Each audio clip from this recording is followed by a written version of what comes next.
Cierra los ojos por un momento e imagina el olor, es una mezcla de humedad estancada, desinfectante oxidado y algo más, el aroma metálico del miedo antiguo. Estás en un pasillo donde la luz del sol no ha entrado en décadas. De pronto, un sonido rompe el silencio, el chirrido metálico de una camilla arrastrándose en el piso de arriba, a pesar de que sabes perfectamente que no hay nadie más allí. O al menos, nadie vivo. Se dice que las paredes tienen memoria, que el dolor, cuando es lo suficientemente profundo, se imprime en la estructura misma de los edificios como si fuera una cinta magnética. Los manicomios no son solo ruinas, son grabadoras de piedra que reproducen, una y otra vez, los momentos más oscuros de quienes fueron olvidados en ellos. Hoy, caminaremos por los pasillos que no olvidan. Pero cuidado, porque en estos lugares, el eco no es solo un sonido, es una invitación.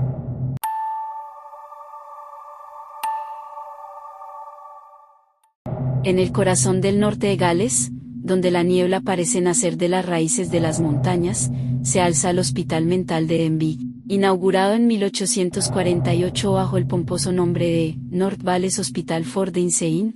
Su fachada de ladrillo rojo y estilo gótico fue diseñada para inspirar orden. Pero tras sus imponentes puertas de roble, el orden se convirtió en una forma lenta de tortura. Este lugar no fue construido para curar, fue construido para el olvido. En la era victoriana, bastaba una firma de un marido descontento o una actitud rebelde, para que una mujer terminara encerrada aquí de por vida. Con el tiempo, el hospital colapsó bajo su propio peso. Diseñado para 200 almas, terminó albergando a más de 1,500. Imaginen el hacinamiento, camas pegadas unas a otras en pasillos sin ventilación, donde el aire estaba tan viciado por el sudor y el miedo que los propios enfermeros tenían que salir cada hora para no desmayarse. Es esa densidad humana la que, según los teóricos, cargó las paredes como si fueran una batería eléctrica de agonía. Caminar hoy por los pabellones en ruinas de Denbigh es entrar en una cápsula del tiempo que se niega a apagarse. No es el viento lo que escuchas entre las vigas podridas. Los investigadores de lo paranormal han documentado aquí lo que llaman el ciclo del pabellón C. Se trata de un fenómeno acústico que ocurre cada noche a la misma hora, el sonido de pasos pesados, el tintineo de un manojo de llaves metálicas y el golpe de una puerta de celda cerrándose. No hay nadie allí, no hay puertas que cerrar, pero el edificio, recuerda, la ronda del guardia nocturno de 1920 con una nitidez que hiela la sangre. Pero lo más aterrador no son los ruidos de objetos, sino las vibraciones residuales. Hay una grabación obtenida en 2014 donde se escucha un murmullo colectivo, como si cientos de personas estuvieran rezando en un susurro apenas audible. No hay palabras claras, solo una masa de sonido que sube y baja de volumen siguiendo el ritmo de una respiración agitada. Es el dolor impreso. La energía de miles de crisis nerviosas ocurridas simultáneamente dejó una cicatriz en el espacio-tiempo de este hospital. La piedra de Denbigh no solo guardó el sonido, guardó la intención. Si avanzas hacia las profundidades del sótano, llegarás a la sala de hidroterapia. En aquel entonces, se creía que sumergir a los pacientes en tinas de agua helada durante horas, reiniciaba el cerebro. Era, en la práctica, un ahogamiento controlado. Los visitantes actuales reportan que al entrar en esta zona, la temperatura cae de forma antinatural, pero no es un frío climático, es un frío que nace desde dentro de los pulmones. Muchos han salido huyendo al escuchar el chapoteo del agua en tinas que llevan secas más de 30 años. Pero lo peor es el efecto espejo. Hay testimonios de exploradores que, al mirar hacia un rincón oscuro de la sala, ven la silueta de un paciente sentado, temblando violentamente. Al encender la linterna, no hay nada. El edificio está proyectando una imagen residual, una película de terror que se reproduce eternamente contra las paredes desconchadas.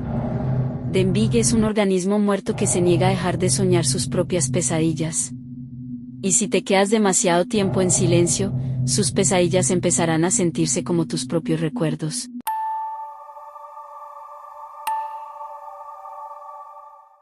En una colina aislada de Louisville, Kentucky, se erige una estructura que parece más una fortaleza que un hospital. El sanatorio de Waverly Hills fue la respuesta desesperada de Estados Unidos a la epidemia de tuberculosis, la peste blanca.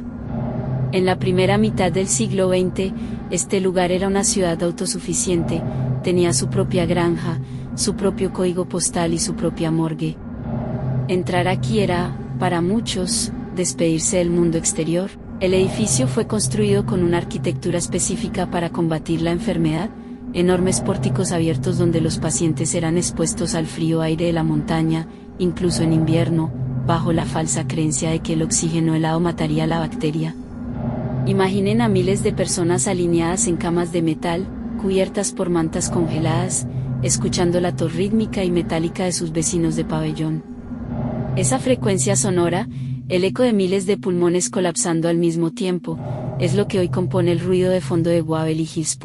Pero la verdadera cicatriz de este edificio no está en sus habitaciones, sino debajo de ellas.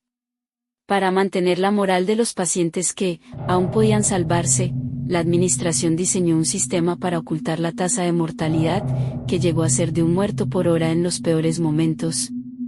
Construyeron el cuerpo de guardia, un túnel de 150 metros que baja por la colina hacia las vías del tren. Este túnel es, posiblemente, el lugar más cargado de dolor impreso en Norteamérica. Los investigadores no solo reportan voces, reportan el sonido del arrastre, un chirrido rítmico, como el de una camilla de metal pesada siendo deslizada sobre el concreto. No es un fantasma consciente, es el eco de una rutina industrial. Se han captado grabaciones donde se escucha el jadeo de los enfermeros que empujaban los cuerpos y el golpe seco de las puertas de madera al final del túnel. Si caminas por allí hoy, la presión en los oídos es tan fuerte que muchos pierden el equilibrio. El concreto ha memorizado el peso de los 63,000 cuerpos que pasaron por él, y ahora, proyecta ese peso hacia cualquiera que cruce su umbral. Si subes al 5º piso, el ambiente cambia de lo industrial a lo puramente psicológico. Aquí se encontraba la unidad de los pacientes más graves y el área de enfermería. El cuarto 502 es el epicentro. Se dice que una enfermera jefa, agobiada por el horror diario y tras quedar embarazada de un médico que la rechazó, se colgó de una tubería expuesta.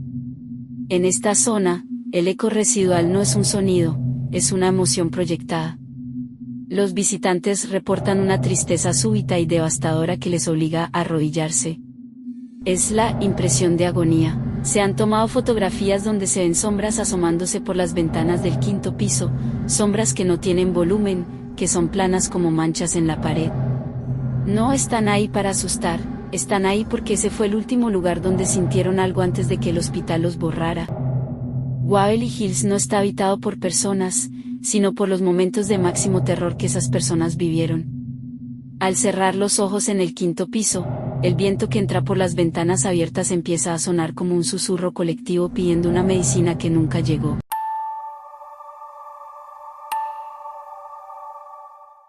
En la laguna de Venecia, lejos de los palacios y las góndolas, flota una pequeña isla que el gobierno italiano ha intentado vender, cerrar y borrar de los mapas sin éxito. Se llama Poveglia. No es solo un lugar con una historia oscura, es, literalmente, un cementerio biológico. Durante las plagas de la peste negra, Poveglia fue el vertedero humano de Europa. Miles de personas, muchas aún vivas, eran arrojadas a fosas comunes y quemadas. Se calcula que más de 160,000 personas murieron allí. El suelo de la isla es hoy una capa gruesa de ceniza grisácea, una mezcla de tierra y huesos humanos pulverizados. Los pocos pescadores que se atreven a acercarse dicen que, en los días de marea baja, el olor que emana de la isla no es a salitre, sino algo dulce y podrido que se pega a la garganta. Pero lo peor no ocurrió en las fosas, sino en el edificio que se construyó sobre ellas en 1922, un hospital psiquiátrico que se alimentó de ese suelo maldito. El hospital psiquiátrico de Poveglia fue el escenario de una de las degeneraciones médicas más atroces de la historia. El director del centro, un hombre cuya identidad ha sido protegida por el Vaticano y el Estado italiano durante décadas, creía que la locura era una infección física que podía extirparse. En la torre del campanario de la isla, instaló un quirófano secreto. Allí, sin anestesia y usando herramientas de carpintería, realizaba lobotomías experimentales mientras los gritos de los pacientes eran ahogados por el sonido de las campanas. Pero aquí el eco residual tomó una forma física. Los pacientes juraban que los fantasmas de las víctimas de la peste salían de las paredes para observar las cirugías. El dolor impreso en Poveglia es tan denso que se manifiesta como una cacofonía residual. Los investigadores que han pasado una noche allí no reportan voces aisladas, reportan el sonido de una multitud. Miles de voces susurrando al mismo tiempo en dialectos venecianos antiguos, un sonido que llaman el coro de los olvidados. No es un mensaje, es el ruido de fondo de una isla que no puede dejar de gritar. El final de Poveglia llegó cuando el propio director se lanzó desde la torre. Los informes de la única enfermera que sobrevivió dicen que el hombre no saltó por culpa, saltó porque las voces de la torre le ordenaron que hiciera espacio. Mientras agonizaba en el suelo, una niebla oscura emergió de la tierra de ceniza y, según el testigo, entró en sus pulmones hasta asfixiarlo. Hoy, el hospital es una cáscara podrida. Las camas de hierro se han fusionado con las plantas que crecen a través del suelo de huesos. El eco aquí es tan fuerte que afecta a los equipos electrónicos, las cámaras graban sombras que corren por los pasillos con una velocidad inhumana, y los micrófonos captan el sonido de campanas que no existen. El dolor impreso ha mutado. Poveglia ya no es un hospital, es un organismo vivo que se alimenta de la cordura de cualquiera que ponga un pie en ella. El eco de Poveglia no se queda en la isla. Se dice que si escuchas sus grabaciones con auriculares, esa noche, en el silencio de tu cuarto, empezarás a escuchar el murmullo del coro veneciano justo debajo de tu cama. Estos lugares nos demuestran que el tiempo no siempre borra las heridas. A veces, las encierra entre cuatro paredes para que nunca sanen. El dolor impreso es una advertencia de que nuestras acciones y sufrimientos dejan una huella física en el mundo. Al salir de estos manicomios, la pregunta no es si ellos están embrujados, sino cuánto de ese eco nos llevamos con nosotros. Dime en los comentarios, ¿alguna vez has sentido un escalofrío sin explicación en una habitación vacía? ¿O has escuchado un susurro que no debería estar ahí? Porque recuerda, los edificios pueden ser demolidos, pero el eco es eterno. ¿Qué pasaría si, al cerrar los ojos esta noche en la seguridad de tu propia casa, escucharas de repente el chirrido metálico de una camilla pasando por tu pasillo? Dulces sueños, si es que el eco te lo permite.